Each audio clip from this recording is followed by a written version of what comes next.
and gentlemen, analysts and associates, welcome to your Managing Director Secretary's favorite podcast, the Big Swinging Decks Podcast by Litquidity and Mark Moran. This is not financial advice. You'd be a bottom bucket analyst to make investment decisions based on what is discussed on this show.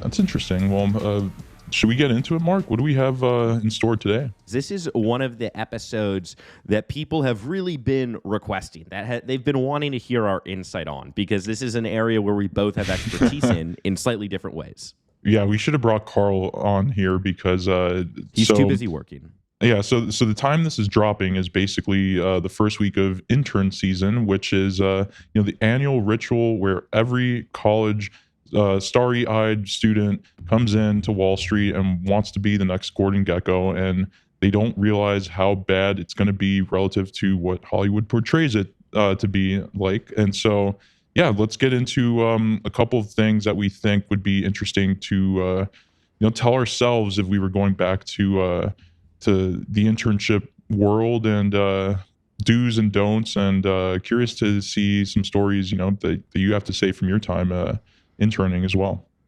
Yeah, I'm laughing now just thinking if, I don't know how, I guess 23-year-old me could look at me now, he'd probably be laughing and having a very good time watching this shit.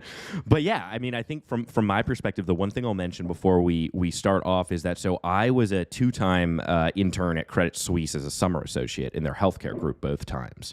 So being a summer associate, a little bit different than a summer analyst. But I think a lot of the things that we're going to hit on will kind of pick up on this whole, MBA associate type vibe that I want to address, and that I want to give a lot of the MBA summer associates some advice on, because I think that is something that is not taught to a lot of people. But I think what we should do is just kind of like roll through and just alternate with each other on various, forms of advice. And so to kick it off, I would say one that I know for me was super reflective in terms of my performance reviews and stuff like that in the offer giving portion was being very early to the office.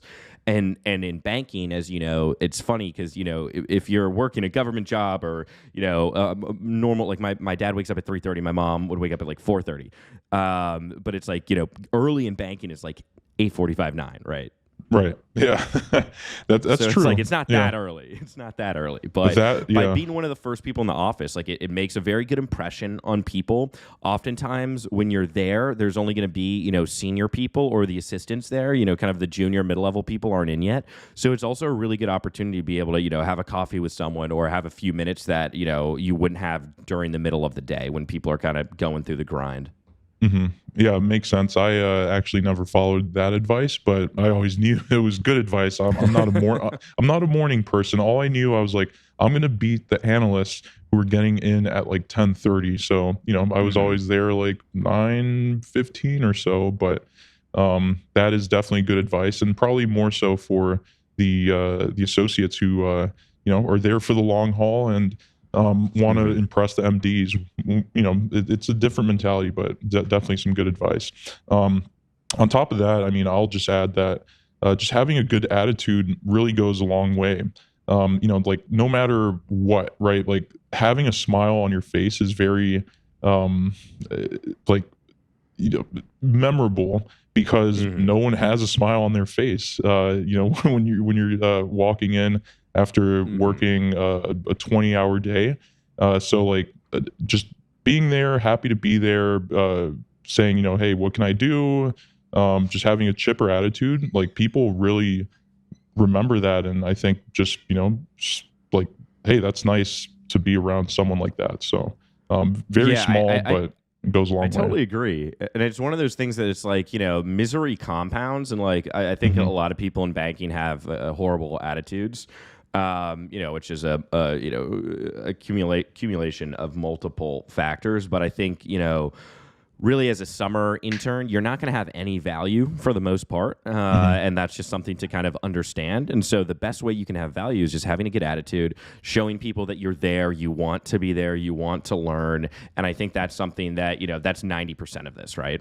Yeah. I think, and I'll hit on just timing and office kind of culture stuff again. But I think, if you're a summer intern, whether you're a summer associate, actually, this goes double if you're a summer associate. But if you're a summer analyst, don't leave until the analyst that you're working with most closely leaves. Like, I've seen that happen with MBA summer associates, and it's just like, the lack of EQ there is kind of astounding, but that's an opportunity that you're only there really for, call it 8 weeks if it's a 9-week program and you're doing a week of training, and then the last week is going to be nothing for the most part. So it's really 7 weeks, and you can do anything for 7 weeks. So I would say really be mindful of the culture, picking up on that, in addition to getting there early, but just really kind of realizing, okay, if I'm working with someone, there's still work to do. I'm going to stay around and hover around and try and see what I can learn. But sometimes, if an analyst or multiple people are like, hey, look, you leave tonight right now, it's 10 o'clock, it's 9 o'clock, you're going to have a lot busier nights. There's nothing you're really going to learn right now. Listen to me, leave, then leave at that point. Like, don't, try and be, this like suck up brown noser and just stay, because that will also like put back on people in the wrong way.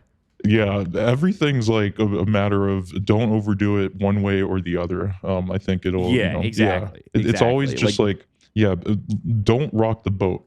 I think that's like the most important advice that I would give. Just you don't want to be too happy, like some fucking eager like beaver that's like annoying as fuck, but also you don't want to be like depressed. So same thing with the.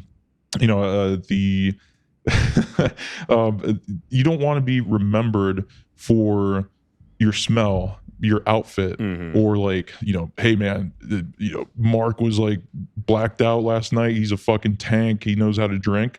It's like you want to be remembered for doing good work and just being a solid contributor, right? Like that's I think you're there to get the offer, just do that.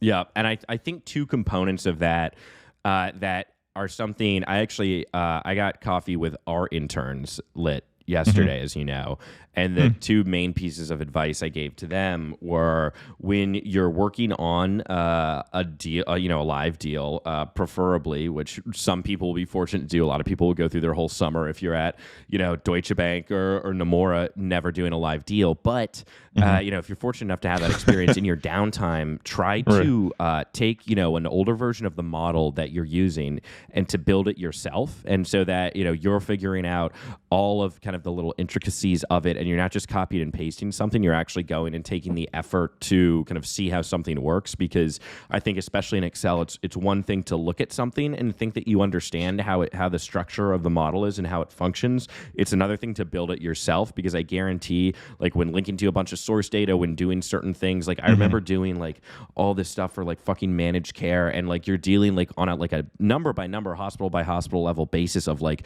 staff and stuff, and it was just like, man, if you weren't really actually like understanding how this worked, it would just destroy the entire model, which was an issue with an intern. And so I think it's one of those things, like that's a great way to really, number one, show that you're there for the right reasons, that you want to learn, but also to really learn yourself.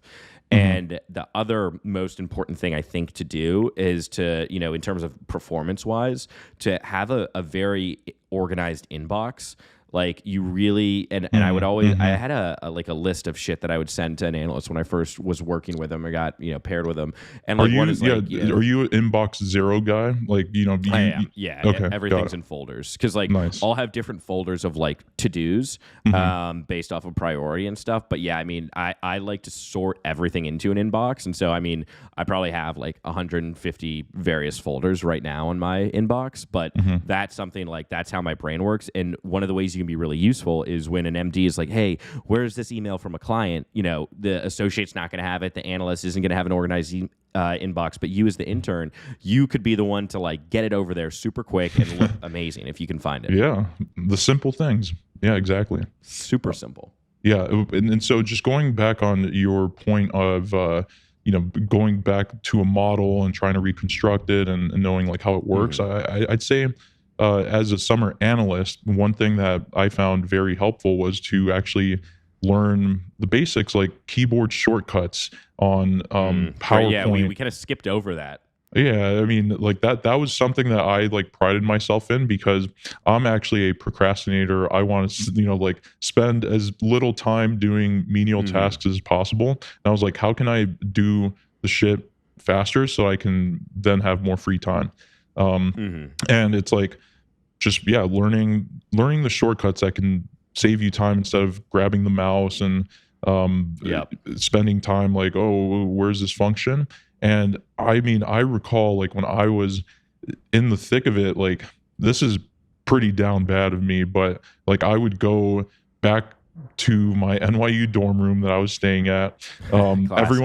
Everyone's getting hammered. They're bringing in like, people to the party and all that shit. I'm like, fuck, like what are these people doing? But anyway, so then I would go to bed and I remember like dreaming about Excel, which was man. So bad, right? I mean, it's so pathetic, but like I would wake up, I'm like, calculations going in my head. It's like that meme of like that woman, with like the math equations floating around. Yeah. Like the confused one. Yep. Yeah, exactly. And like that was in my head, just like, oh fuck, like it's all coming together. And it worked. And finally, like I'd get there the next day and things would flow a little better. And over time it compounded and you get faster and it just becomes second nature. But it's probably not for everyone, but still good advice if you want to get your work done quicker. Yeah, I never dreamt in Excel nor PowerPoint, but no, I mean it's a fun, great point yeah. because it's fun. I'll try it. I'll try it tonight. I'm gonna just go on like OnlyFans for Excel. That's a good idea. I'm sure it's a good cash or pass. Yeah.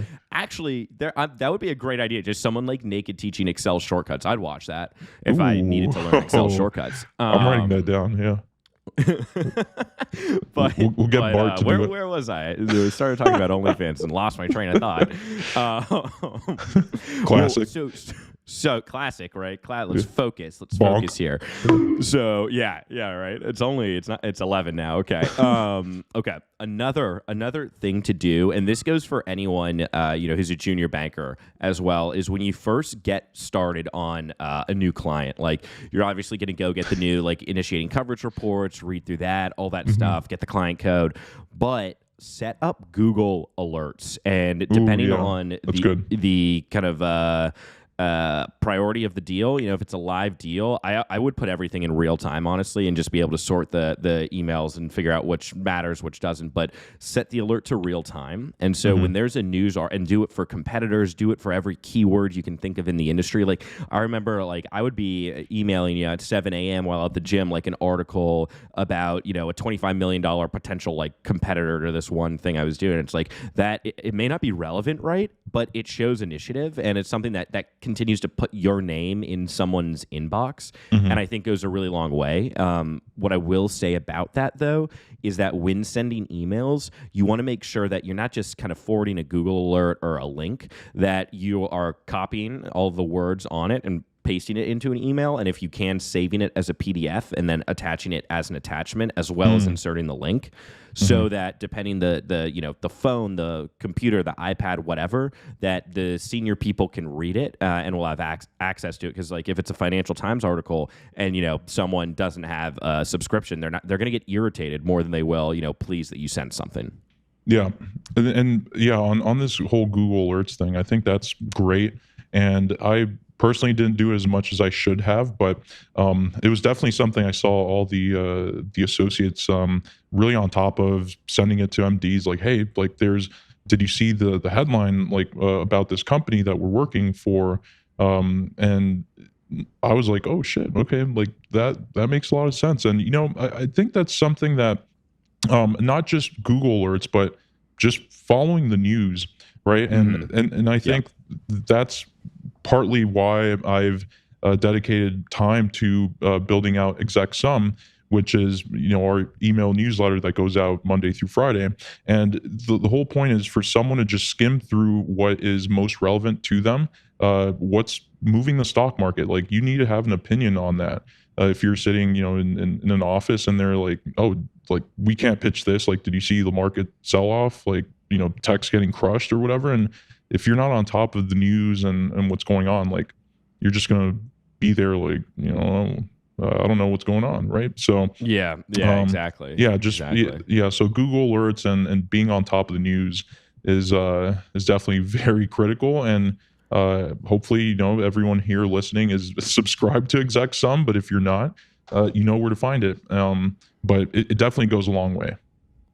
Yeah, and I think too, because you want to have your kind of general macro idea of what's going on, but then also if you're working in a coverage group or you're doing M&A and very hyper focused on a certain vertical, try and ask the senior people that you work with, because it's a great conversation starter. Like what specific trade websites do you like to read? Yep. What specific has there been a book? Blah blah blah. Like at Lazard, everyone would because at Lazard they'd be like, oh, like so and so's thoughtful. So-and-so's no one ever described me as thoughtful because I wasn't.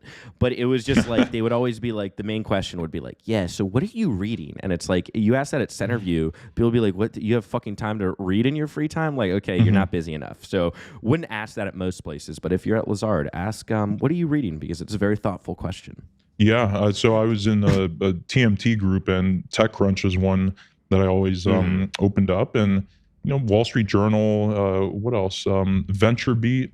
Like, I mean, this was, it's very specific, but it goes to your point. Like, just stay on top of the news that you're covering in the specific industry if you're in that type of group. But if you're in a product group, I don't know if there's like an M&A publication or a LevFin publication out there. I'm sure there are, but just figure it out.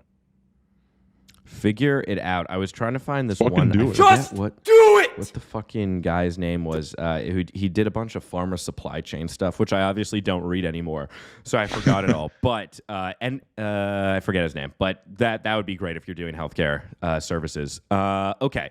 Next thing that I want to say is show mistakes. Everyone is going to make mistakes as an intern. You're also going to make mistakes working full time. So one of the things that I found to be most helpful is like I know in myself, like I can be very organized, but oftentimes in an M&A process, you have so much coming at you that it's hard to stay organized. And then that's when your kind of normal, I'm going to remember this in my head. It kind of goes out the window and you start making mistakes. And so what I learned was to write down my mistakes and keep that list on my desk so that when I was sending something and checking over something, I'd be able to go down that list and actually say, okay, last time making sure like the hyperlink is titled, XYZ, blah, blah, blah, and clicking the hyperlink before you send. All of that. I mean, everyone knows that one like Outlook notification where it's like when you put the word attach in the email and then there's no attachment, it flags it. Like that saves so many people's jobs. But I think it's just important to be kind of mindful of writing down your mistakes because it's okay to make a mistake once, but it's not okay to make it, 3 times, let's call it. So that I would say is a very tangible way to really think about your performance and when you're kind of going about checking your own work, because obviously you want to check your own work before sending it to anyone. One way to do that is to print it out, especially for a lot of the people listening who will be doing kind of the logo rearrangements, making sure they're in alphabetical order for all these sponsors lists, blah, blah. Yeah.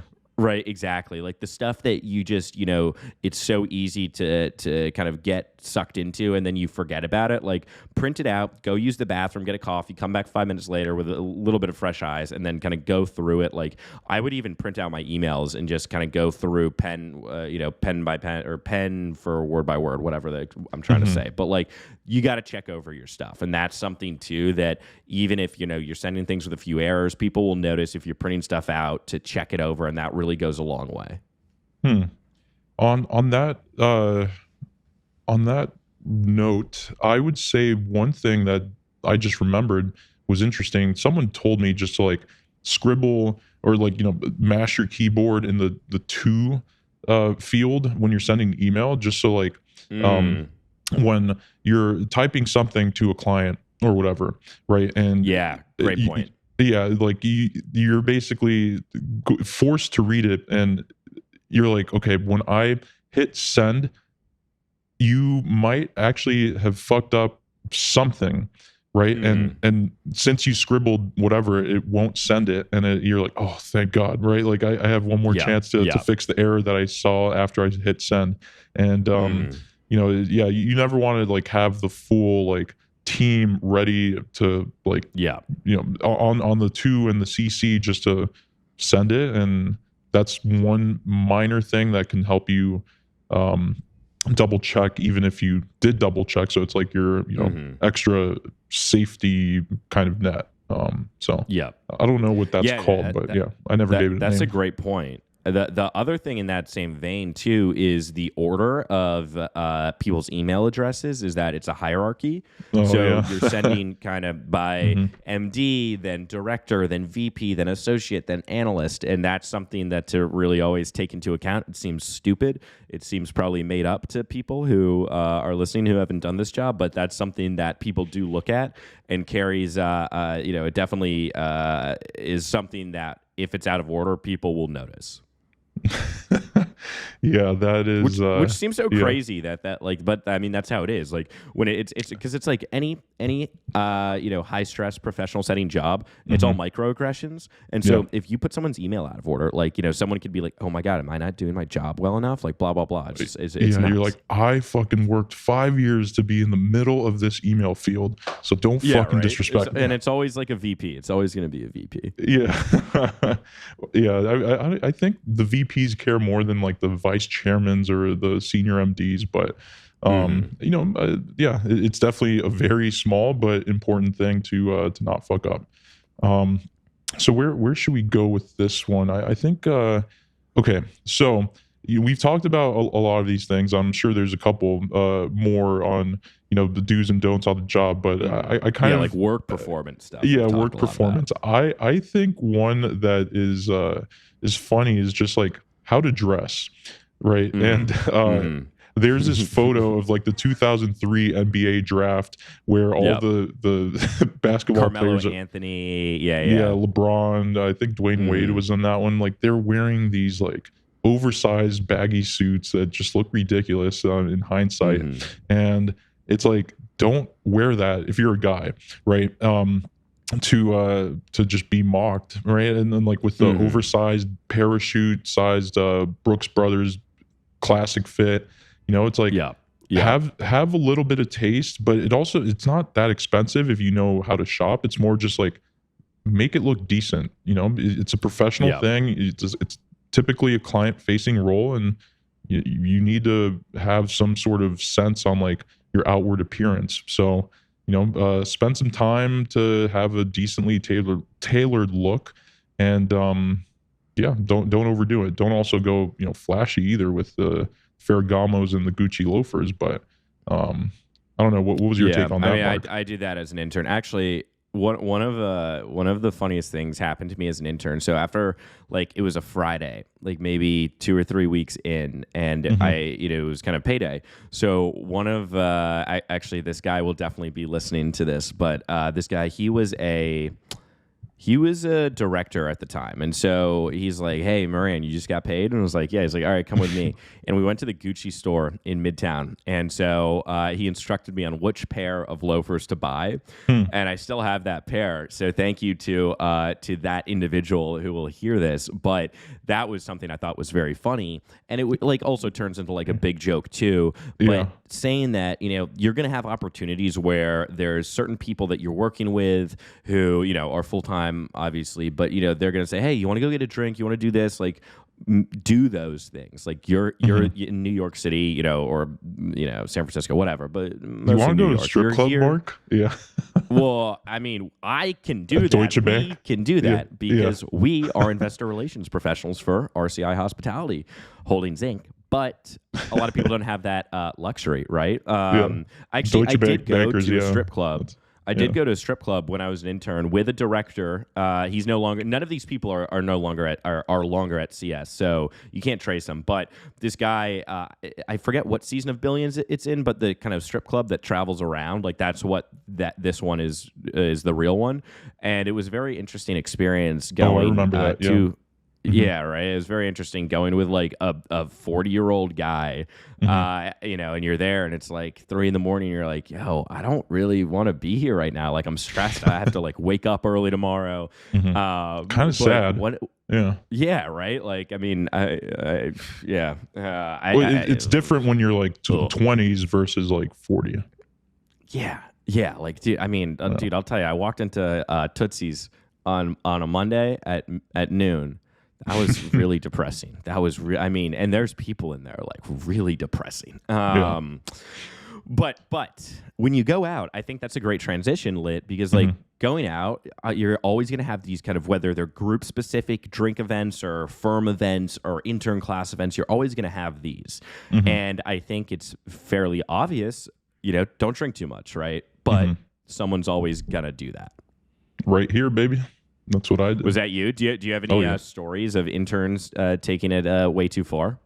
I mean, I definitely blacked out a few times. You know, as an intern. As an intern, once with my team, but also, yeah, like I mean, outside of that, like with people, I would, you know, just be out in Lower East Side. It's just classic, right? Like you hit up Phoebe's B Bar, like the whole. Yeah, the whole circuit.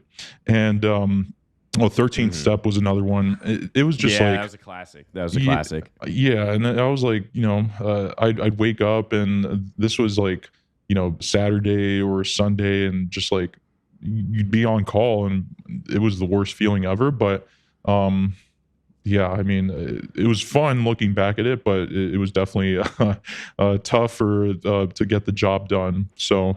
yeah, and it's like, dude, if you have like a free Saturday going to Frying Pan and it's just like dominated by kids wearing their college athletic shirts and stuff, and it's just like, oh, I love that. I miss that. Yeah. Not that like I don't go there anymore. It's just like it's been cold and hasn't been open. But I will say the experience that I think will probably be most common to anyone listening to this who's going into an internship will be having to work over the 4th of July.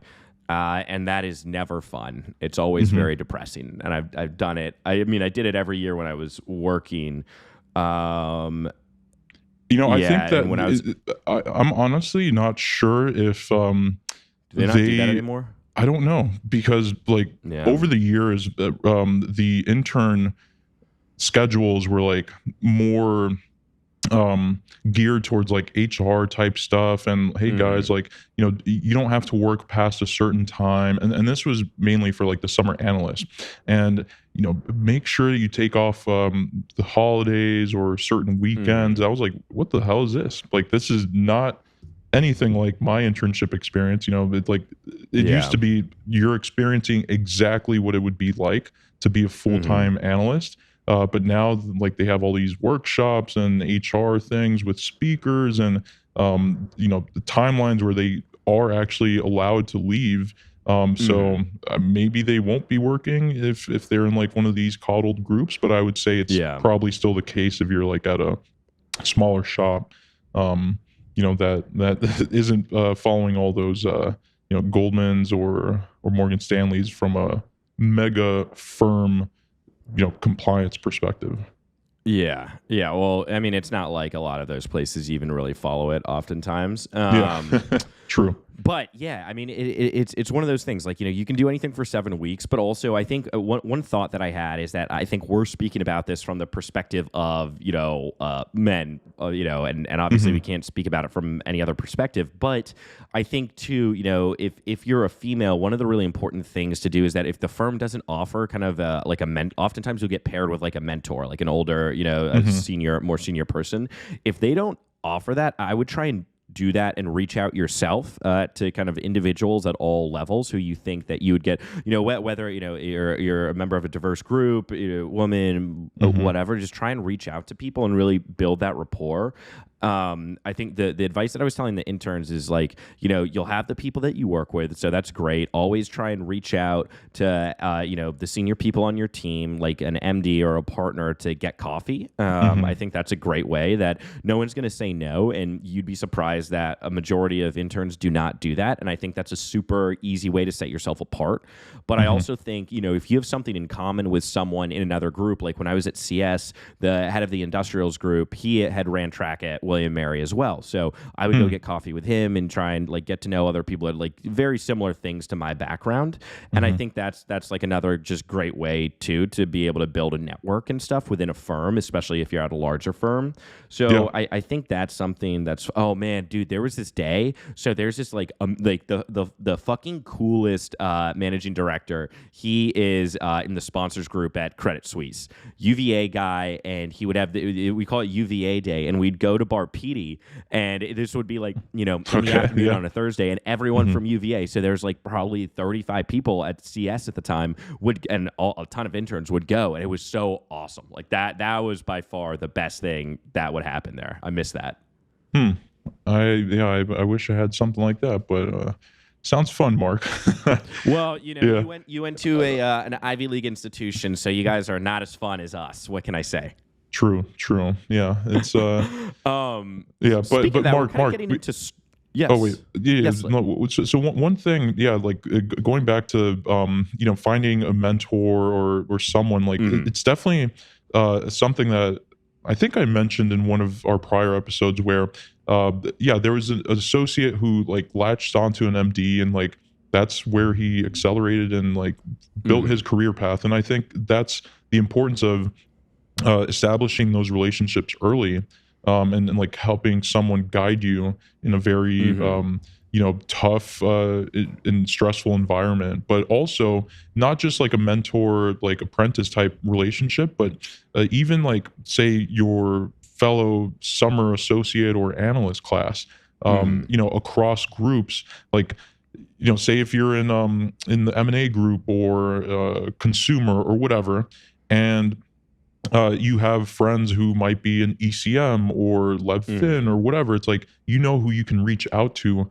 when you need something quick, and it's like, hey man, can you do me a favor? Or like I know someone here from that group, and that makes you more resourceful and a better team player when like you're going to be asked, hey, can you track something down from so and so, and you're like, got it. I know this person. Like we chat, or we're in this group chat, or we got drinks last weekend or whatever. So definitely don't be out there like for yourself with sharp elbows. It's definitely something where you should be collaborative.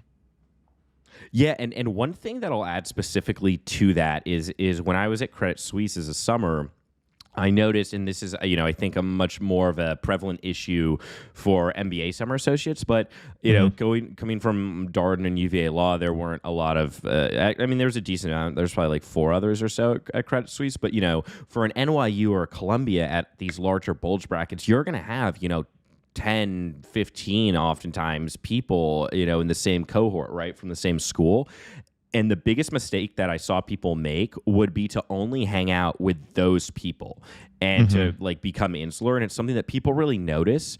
And you'll also kind of, it's all this group think, everyone kind of psyching themselves out, blah, blah. You're not getting any new information. You already know these people. So get away from them and go network. And especially if you're in the same group with people, like you really can't just hang out with your boy from business school. That's the worst thing you can do. Yeah, no, that's true. Easier said than done for some, but yeah, that's very good advice, Mark.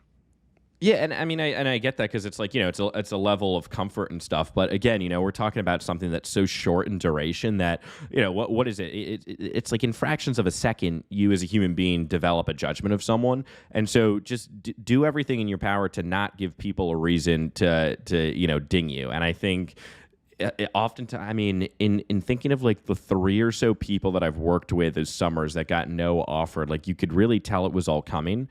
Like I would say for 2 of them, it was an attitude issue. And then for one of them, it was just like none of us are on the same page here. So I think it's one of those things that it's like a lot of this is really simple, like having a good attitude, not blacking out like while you're at a firm event. Those are not hard things to do. Right. But when you're in the moment and you're suffering from a lack of sleep, blah, blah, blah, it's going to be tough. Yeah. Oh, one question that our interns had was kind of working out. And so what I told them is you're really only going to be able to do that in the morning. We've talked about this topic before, but I was saying too or the weekends. that... Yeah. Yeah, or exactly, or the weekends, right? But I was saying too to them, because they were saying, oh, okay, should I join an Equinox or should I go to the Planet Fitness that's going to be a little bit further away? And it's like, I think for a summer, you should just always do what's going to be most convenient, whether it's going to be right next to the office or right next to where you live. Same thing with like dry cleaning. Just do whatever is convenient. You're not here this summer to kind of save all your money. Just you have a limited time to make an impact. So just do what is most convenient is what I would say. What do you think about that? I mean, I agree, right? Yeah, like I had a Equinox membership that was right next to the office, and I was like, I need to be able to slip out in the middle of the day. I mean, this wasn't for the internship, but like, it's still relevant after the fact, where it's like I can't afford to be somewhere that I have to walk and it takes more time. And it's like, just if you can roll in there and crank out a couple sets, get the triceps pumping, it's worth it, and it saves time. Like every minute counts, and it's all about time management. So definitely, yeah, in the mornings, because you'll probably be out after the gym's closed at night, and then on the weekends, also in the mornings before you get blown up by your team. Yeah, exactly. Do you have any funny stories? I was thinking what my funniest stories were going to be, and all of them relate back to we call it CS Summer 2016 for me and this group chat that I'm in with people from that summer, including the director that I spoke of earlier. That we all still stay in touch because it was a time. Yeah. It was a very unique time in life because the heads of the healthcare group had just left to go to Centerview, which is, ultimately why I ended up there. But that meant that there were really no deals going on. So it would be like noon on a Friday, and we'd be at the bar. And I remember one time with a guy who was a director, and we had a few drinks in the afternoon. Then a client request came in, and it was like 4:00, and we just like, hey man, watch this. So we walk over to the summer analyst interns desk, right? So a director and then a summer associate walk over, and the director just tells this poor woman that she has to do this annoying update. And then we went back to the bar, and I've never laughed so hard in my life. Oh man, that's great. But yeah. I mean, it was great because there were no deals. I was like, oh, banking's amazing, and then it's like, oh yeah, that was literally a moment in time that will never ever be recreated at all. But it was great group bonding.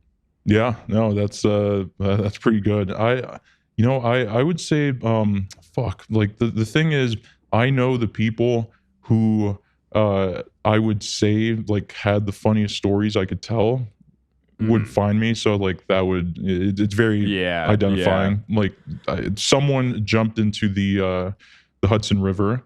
That's a classic one. Yeah, it's like, hey guys, look, check this out, and then just fucking drenches himself in like the nastiest, dirtiest water known to man. Okay, so maybe that's not a one person thing, since you say it's a classic, but I have seen on Instagram like two separate kids who were both summer associates at Skadden do that in different summers. Okay.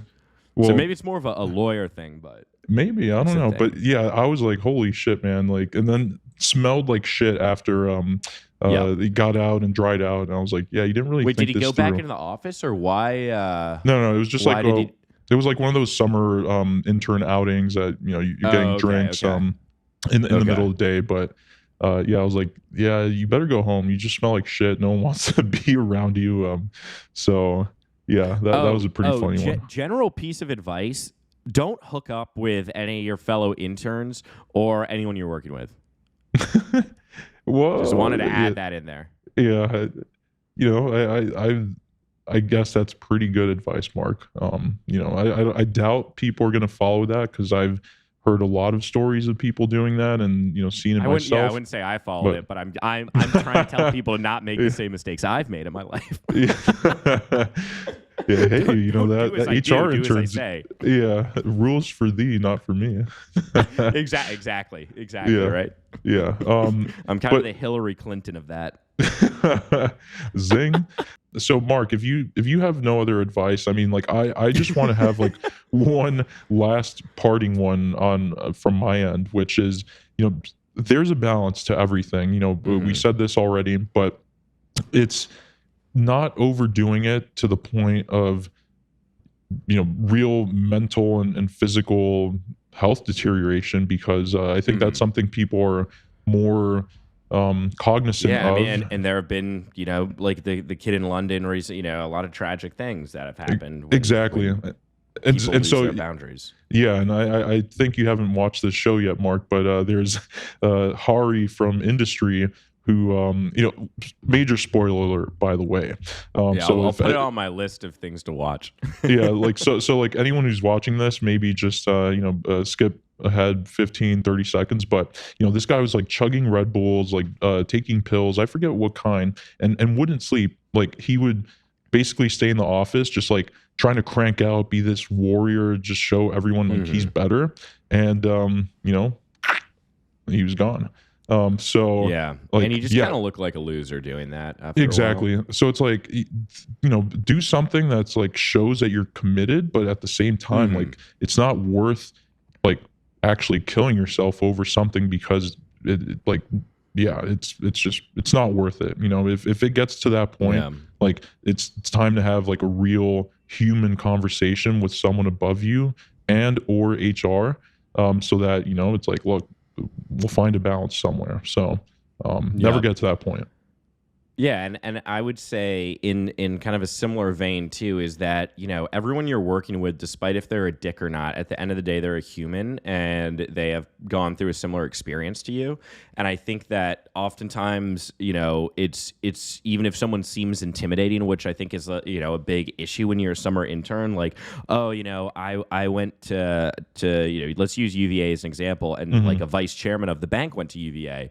I'm scared to email them and ask for coffee. Just do it, because no one else is going to do it, and that's going to mean actually a lot to that individual who also at one point in their life was you.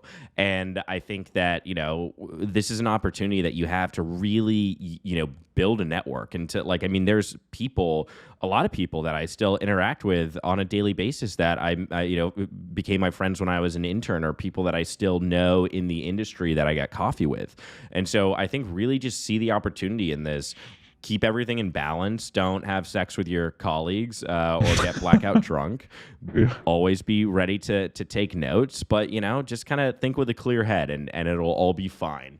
And if you do screw up, definitely send us a DM so we can talk about it, because we'll need some good intern stories. Yeah, intern season 2022, back in the office. Like it's been 2 years. Let's throw a party at the end of intern season for everyone.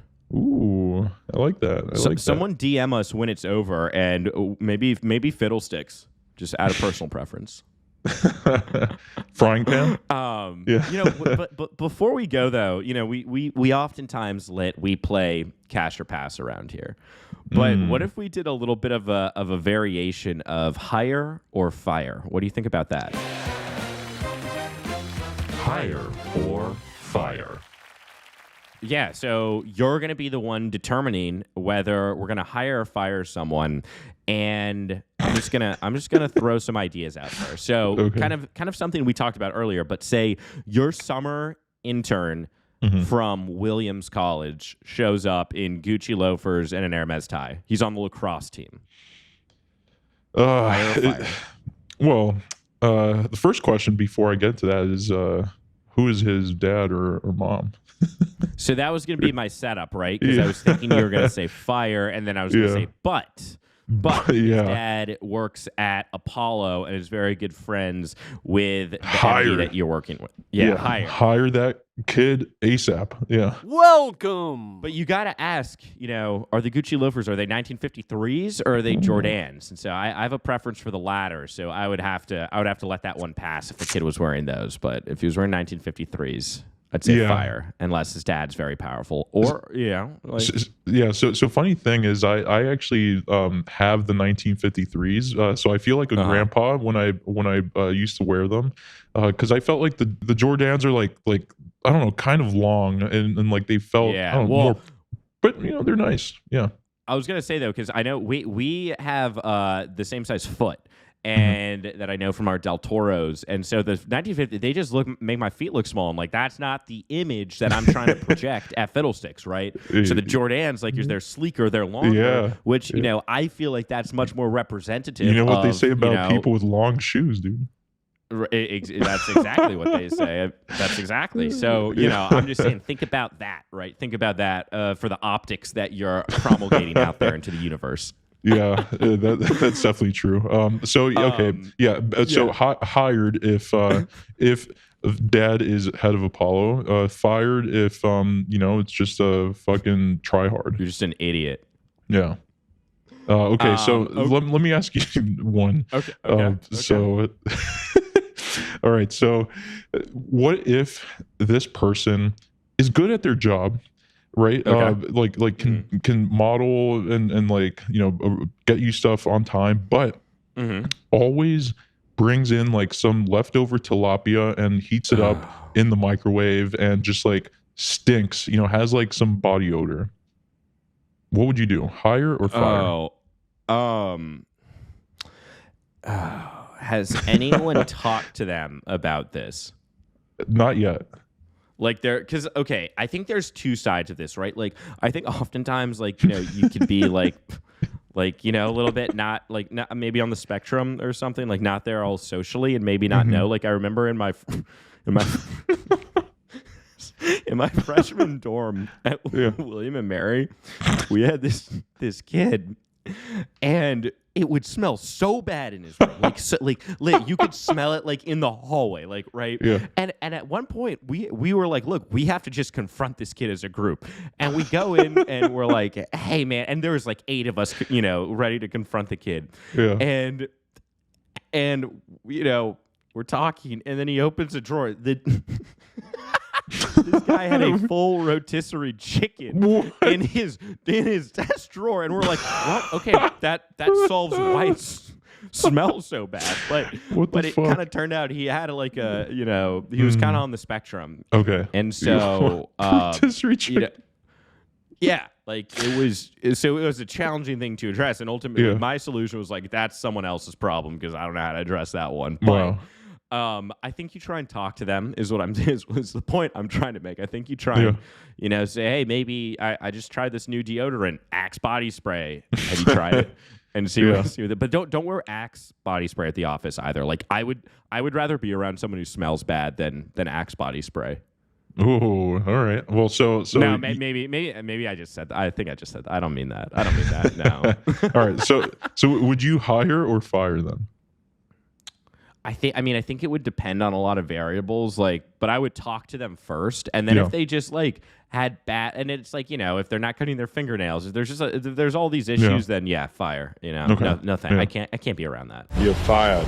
Yeah, imagine like they're you know, with the client and smell bad and you know, just heat up sushi or something. I don't know. Well, and to that point though, now that I'm remember, it's like, you know, you need to have a spare stick of deodorant at your desk. You know, like you have to have a brush, like, you know, all these little things, like, you know, you're gonna need it.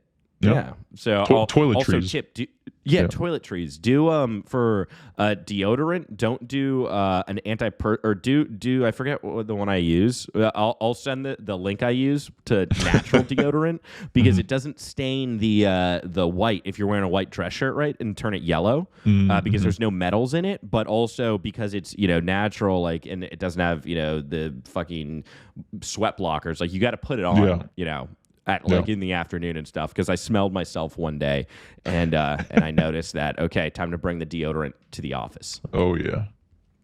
So now I have one question for you that I think we should round this out with, because this is an issue that we have touched upon 2 times.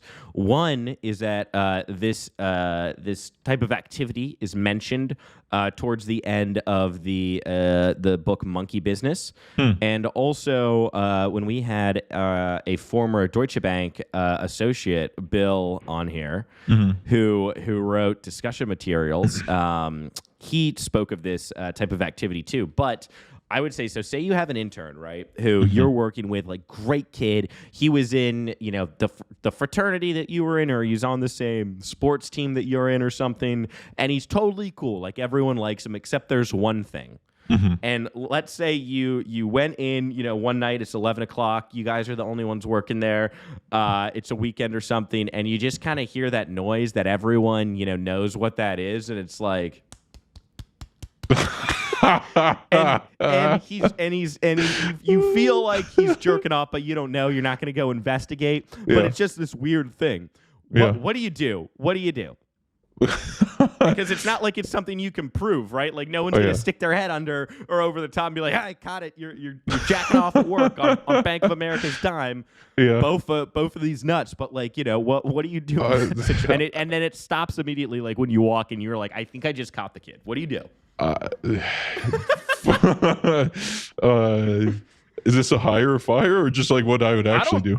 Yeah, I mean, I honestly, like, I would just turn around and leave. It'd be like that SpongeBob meme, like, all right, I'm gonna head out. Like, I'm not. But you would still have it in your head, and then I probably wouldn't bring it up until, like, the kid came back full time. Be like, all right, I just got one question. Like, bro, were like, you beating your meat? Were you really? Were you strumming the banjo? Were you really doing that? Have you ever done that at work? No comment. I did it once. Fuck it, say it. Whatever. I did it once. I mean, you can't see, like, below my chest right here, Mark. So. Oh, really? A Jeff Tubin. Okay, this has really gotten out of hand very quickly. Yeah. I mean, the funniest thing about that, though, is it's like that dude is still out there on the internet talking on Twitter, and people are taking it seriously. It's like, he's also on CNN. Like, just on TV. Like that. If Jeffrey Toobin can crank stick on Zoom and be humiliated nationally and still hold his job, I think one guy who's, like, depressed and jerking off to, like, the HR intern just from pure memory, like, I think that's worth a job. Like, that's mental health it's therapy right there. It's men's mental health awareness. Like, exactly. Also, if you're not doing stuff from memory, make sure you go off the firm's Wi-Fi. All right, just throwing that out there. Not, so not I mean, that it was ever an issue for me. Yeah, look, I mean, this guy's not hurting anyone. It's like just let him be. But maybe, like, give a little to just know, like, people can hear you. But I don't know, man. Like, as long as he's not like, or do it in the gender neutral one that has, like, a lock on the door. So no one else the handicap one. Yeah, that's good. Yeah. So well, with that profound advice that we leave our shareholders with, anything else, or is that what we send them into the day with? Yep. Send it, beat the meat, and get the full-time offer. Get the full-time offer, and with that, we're out of here. This has been Big Swinging Decks by Litquidity with your hosts, Lit and Mark Moran. This is a Red Rock Music podcast. Our executive producer is Red Yoakum. Our associate producer is Emma Martins. For more, follow us on Instagram at Litquidity and at It's Mark Moran, or visit the official website, litquidity.co.